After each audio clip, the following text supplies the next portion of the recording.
Hi guys, I don't carry another news come. The president of Orania, who they give me filter? Guys, me will manage am. The president of Orania don't want match and match xenophobia South Africans. That they should not try and come to Orania. You know Orania. Orania is part of South Africa. Your government can only do so much for you. You have to create your own opportunities. You cannot be out here complaining. Basically, you guys are like newborn babies with freaking diapers that are full and you're crying because somebody didn't change you. You're babies. You should create your own opportunities. You should create your own opportunity. That's the thing. Hello everyone, how are you guys doing? So on today's video, let's talk about Jacinta. A lot of South Africans and Africans are asking, why is it that Jacinta, she has been protesting, go to KwaZulu-Natal, go to everywhere, but she has not gone to Orania? Remember, Orania, they will always tell you that Orania is a private land. How is Orania a private land to South Africa? In fact, this Orania man was asked, what if Jacinta and her crew comes to Orania? He says, I am ready to face them. We cannot take that nonsense here. We will shoot them. And when you ask South Africans, when are you guys going to Orania? South Africa says, who wants to live in Orania? Orania is a private land. What do you mean by Orania is a private land? If Orania is a private land, is Orania not found in South Africa? Alright, those people houses, those immigrants houses like Nigerians, Zimbabweans, you people go to their houses, remove them out of their houses. Is that not also a private space? Is that not also a private space? So you guys are scared of your white people, eh? And when they tell you guys that you're scared of your white people, you always want to deny that fact, but it's the truth. You cannot go to Orania. Tell Orania, look at the land in Orania, very vast land. Only few people are staying there. Mind you, they took this land from you people by force. They never paid for this land. You guys cannot go after them, but you're going after people who paid for small pieces of land. Look at the vast land in Orania. Guys, have you seen the vast land in Orania? Go there and ask. Go there, South Africans, ask for your land. Anyway, for those of you who don't know, if you're new on this channel, this is your first time, please don't forget to subscribe on my channel. I want you to take a look and watch this video. But these people now, white people, they one side of South Africa, but they are all South African. But they say black should not enter there.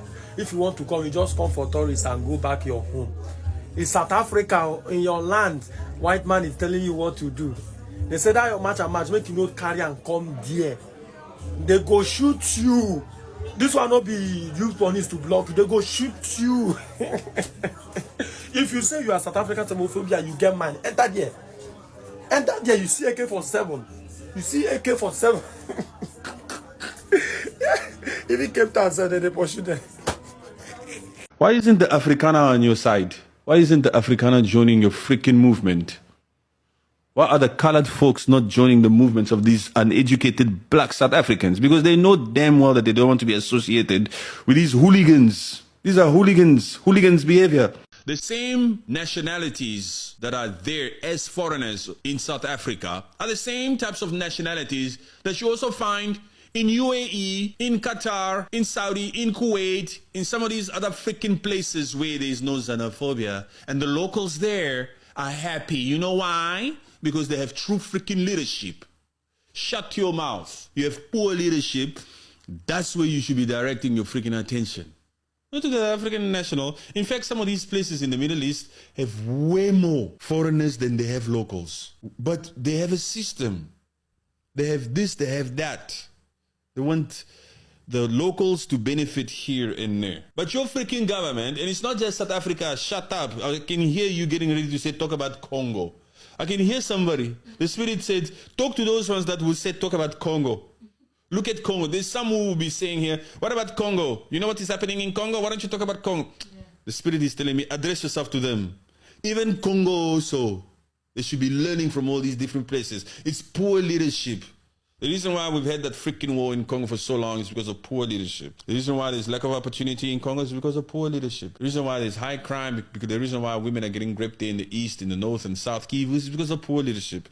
That's why I've always come out here and say, we the African people, we should unite against all of these freaking governments. You know, we first started and we said, Amba to foreigners. We said, we don't, they must go, That's what y'all said. Now, I'm watching this video. Watch it and we'll talk about it. What's that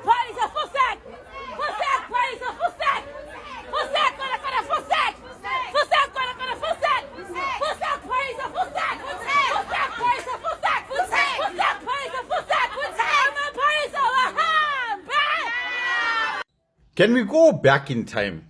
You know, when we didn't like the SAPS, but we spoke indoors and we said, hey, we don't like their service delivery. It is terrible, blah, blah, blah. But we respected their job. Like, we respected it. This is what happens when there's no line. When you give people freedom to do whatever they want to do. Now they have no respect for the law. That's why they got no respect for businesses. Makes sense now. So I've been watching multiple videos where people are actually going head on head with SAPS. Us as normal people, we have to question ourselves and ask ourselves if we safe now. If we safe from the March and March. That's what we need to ask ourselves now. Yeah, this is an eye-opener. I told you guys, I told you that these people will resign one by one. Now one of them, Gizwe, decided he's gonna let go of March and March because he doesn't yield no results. I told you guys. But you don't listen. Let's count. Ntantalax left because he came back to his senses. Zandile whatever, Dudula or something, left. Because she came back to her senses. Let's count now. Ngizwe left. Maybe Pakilo or whatever is gonna leave as well. Everybody's leaving. Because they came back to their senses. Now let's come to the reality. What's the name of the person who got arrested in Zimbabwe trying to arrange the match? Bekimpilo. What is Bekimpilo in Zulu? Bekimpilo. Something is not right here. So Bekimpilo from Zimbabwe, who is a Zulu, you are chasing him out. Even if you are a Zulu. Somebody need to talk to these people. So they're going to get back to their senses. I heard Jacinta saying, I was talking to Bekimpilo, trying to give him support to fight the Zimbabwean government. They're getting back to their senses, slow bit by bit. Why would you call Nguni people kwere kwere? I don't think it is a great thing to do. But in any case, they're going to get back to their senses. I told you 2 months ago that let's give them another 3 months. They will get back to their senses. So now we are waiting for these two. I think Pakilo Mtaka, to whatever it is going to leave as well. Now this lady is going to get back to her senses soon. So we're not going to be intimidated by people who are running away from themselves. Because you cannot be Nguni and fight Nguni people. It cannot happen. And we cannot sit down and leave you fighting your own people. Now Bekimpilo. Bekimpilo in Zulu is Bekimpilo. Look at the life. Look at life in Zulu. So comrades, you need to wake up. Zulus, wake up. People from Zimbabweans are Nguni people, are Zulu people, Nguni, and all that. So, wake up, comrades. Wake up, wake up, wake up.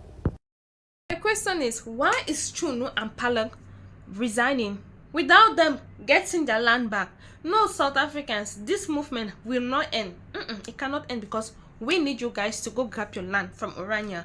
We need you. I heard there is another place called Clintonfong in South Africa. South Africans cannot go there. South Africans cannot even build in those areas. You know, there are some areas these white people have colonized. See, you think South Africa is actually free? No. South Africa is not free because there are some places in South Africa, these black South Africans cannot go there. And they claim they have fought for their country. They fought for their country to be where they are today.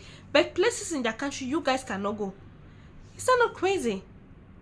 Orania, in your own country, people will come and take your land for free, force you people, take your land, and they say you black people cannot stay here. Huh? Can that happen in America? That particular nonsense cannot happen in Nigeria. It cannot happen anywhere in Africa except South Africa. Because you guys are weak to fight your colonizers. Hey, South Africans, when are you guys going to wake up? When are you guys going to wake up? This is my question.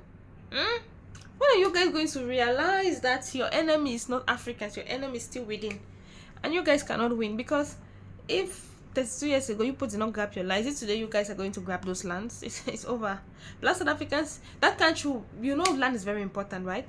That country will become a white man country by the time all Black South Africans are gone, because you don't own anything in that country. Can you imagine?